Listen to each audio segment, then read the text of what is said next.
जय जगन्नाथ सांगमाने नमस्कार दर्शक बंधु। सुख ही दुखर कारण। एहार तात्पर्य एहा जे जेते कष्ट करबाकू डरुथिले सेते फलकू वंचित हेबे। कर्म न करी फलकू आशा करिबा संपूर्ण भूल। आसंतु एही सुंदर कहानी माध्यम रे जानिबा थरे गोटिए ग्रामरे किछि दूररे एक गरीब परिवार रहुथिले। ସେହି ପରିବାରରେ କୁନି କୁନି ଦୁଇଟି ଛୁଆ ଓ ସ୍ୱାମୀ ସ୍ତ୍ରୀ ରହୁଥିଲେ। ସେ ଖୁବ୍ ଖୁସିରେ ଜୀବନ ଅତିବାହିତ କରୁଥିଲେ, କାରଣ ତାଙ୍କ ପାଖରେ ଗୋଟିଏ ଗାଈ ଥିଲା ଏବଂ ସେ ଗାଈର କ୍ଷୀର ହିଁ ତାଙ୍କର ବଞ୍ଚିବାର ଏକମାତ୍ର ସାହାରା। ସେମାନେ ସେହି କ୍ଷୀର ବିକ୍ରି କରି ତାଙ୍କର ଜୀବନ ଅତିବାହିତ କରୁଥିଲେ। ଦିନକର କଥା, ଗୋଟିଏ ଦିନକର କଥା, ସେହି ବାଟ ଦେଇ ଗୁରୁ ଓ ଶିଷ୍ୟ ସେହି ରାସ୍ତା ଦେଇ ଫେରୁଥିଲେ। ଗୁରୁ ଓ ଶିଷ୍ୟ ଭୋକିଲା ଓ ଶୋଷିଲା ଥିଲେ। ସେମାନେ ସେହି ଛୋଟିଆ ଘର ପାଖରେ ଯାଇ ପହଞ୍ଚିଲେ ଓ କିଛି ଖାଇବା ପାଇଁ ମାଗିଲେ। ସେହି ଘରୁ ଦୁଇ ଦମ୍ପତି ବାହାରିଲେ ଓ ଗୁରୁ ଶିଷ୍ୟଙ୍କୁ ଖାଇବାକୁ ଦେଲେ। ସମୟ ଯେହେତୁ ସନ୍ଧ୍ୟା ହୋଇ ସାରିଥିଲା, ସେମାନେ ସେହି ଘରେ ହିଁ ବିଶ୍ରାମ ନେବାକୁ ନିଷ୍ପତ୍ତି ନେଲେ ଏବଂ ସେହି ଲୋକ ଠାରୁ ପରାମର୍ଶ ମାଗିଲେ। ଗୁରୁ ଓ ଶିଷ୍ୟ ସେହି ଘରେ ହିଁ ବିଶ୍ରାମ ନେଲେ।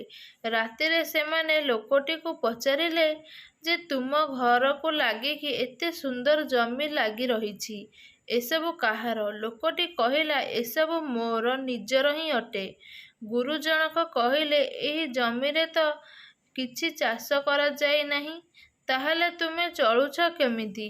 ଲୋକଟି କହିଲା, ଗୁରୁଜୀ, ମୋର ପାଖରେ ଗୋଟିଏ ଗାଈ ଅଛି ଏବଂ ସେ ଗାଈର କ୍ଷୀର ବିକ୍ରି କରି ଆମେ ଆମର ଜୀବନ ଅତିବାହିତ କରୁଛୁ।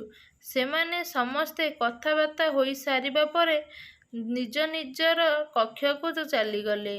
ଶୋଇବା ସମୟରେ ଶିଷ୍ୟଟି କହିଲା, ଗୁରୁଜୀ, ଲୋକଟି ବହୁତ ଭଲ, ଆମକୁ ତାହାର କିଛି ସାହାଯ୍ୟ କରିବା ଉଚିତ।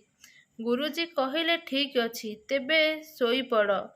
ଅର୍ଦ୍ଧରାତ୍ରିରେ ଗୁରୁଜୀ ଶିଷ୍ୟକୁ ଉଠେଇଲେ ଏବଂ କହିଲେ, ଆମେ ଏହି ରାତ୍ରିରେ ହିଁ ଏହି ଘରୁ ବାହାରି ଯିବା ଏବଂ ସାଙ୍ଗରେ ଗାଈଟିକୁ ମଧ୍ୟ ନେଇଯିବା।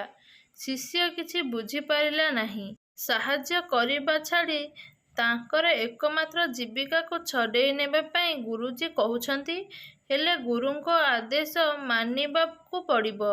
ଗୁରୁ ଶିଷ୍ୟ ରାତିରେ ହିଁ ଗାଈକୁ ସାଙ୍ଗରେ ଧରି ଘରୁ ଚାଲିଗଲେ। ଏହାପରେ ଅନେକ ବର୍ଷ ବିତିଗଲା। ଶିଷ୍ୟଟି ଗୁରୁ ହୋଇ ସାରିଛନ୍ତି, ହେଲେ ସେଦିନର କଥା ଶିଷ୍ୟ ଭୁଲି ନାହାନ୍ତି। ସେ ଭାବିଲେ ସେହି ଲୋକଟିକୁ ସେ ଦିନେ ଭେଟିବେ, ତାଙ୍କୁ କିଛି ଆର୍ଥିକ ସାହାଯ୍ୟ କରିବେ, ଅନେକ ବର୍ଷରୁ କରିଥିବା ଭୁଲ ସେ ଠିକ୍ କରିବେ।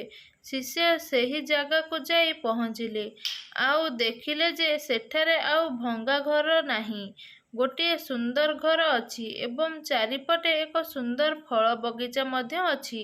ଶିଷ୍ୟ ଭାବିଲେ ଲୋକଟି ସବୁ ବିକ୍ରି କରି ବୋଧହୁଏ କୁଆଡ଼େ ଚାଲି ଯାଇଛନ୍ତି, ହେଲେ ଦେଖିଲେ ଯେ ସେହି ଲୋକଟି ସେହି ବଗିଚାରେ କାମ କରୁଛନ୍ତି।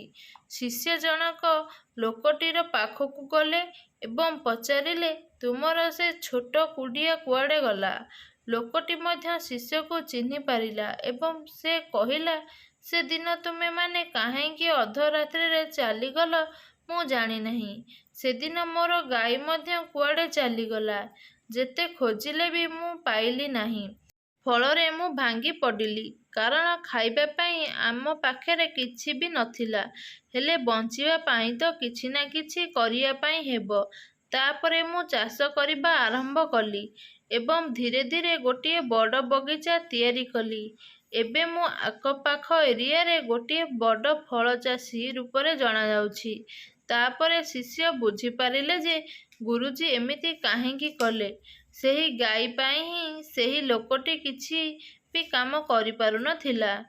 ସବୁ ଥାଇ ମଧ୍ୟ ସେ ଗରିବ ଜୀବନ ଅତିବାହିତ କରୁଥିଲା। ଯେତେବେଳେ ଗାଈଟିକୁ ନେଇଗଲେ, ସେ କଷ୍ଟ କରିବା ଆରମ୍ଭ କଲା। ଏବେ ସେ ବହୁତ ଖୁସିରେ ଅଛି। ତେବେ ବନ୍ଧୁଗଣ, ଆପଣମାନେ ମଧ୍ୟ ସୁଖକୁ ପରିତ୍ୟାଗ କରି କଷ୍ଟ କରିବା ଆରମ୍ଭ କରନ୍ତୁ। ଫଳରେ ଯେତେ ଅଛି ଅନେକ ପାଇପାରିବେ। ଭିଡ଼ିଓଟି କିପରି ଲାଗିଲା କମେଣ୍ଟ ମାଧ୍ୟମରେ ଆପଣଙ୍କର ମତାମତ ଜଣାନ୍ତୁ। ଚ୍ୟାନେଲରେ ନୂଆ ଥିଲେ ଚ୍ୟାନେଲକୁ ସବସ୍କ୍ରାଇବ୍ କରନ୍ତୁ।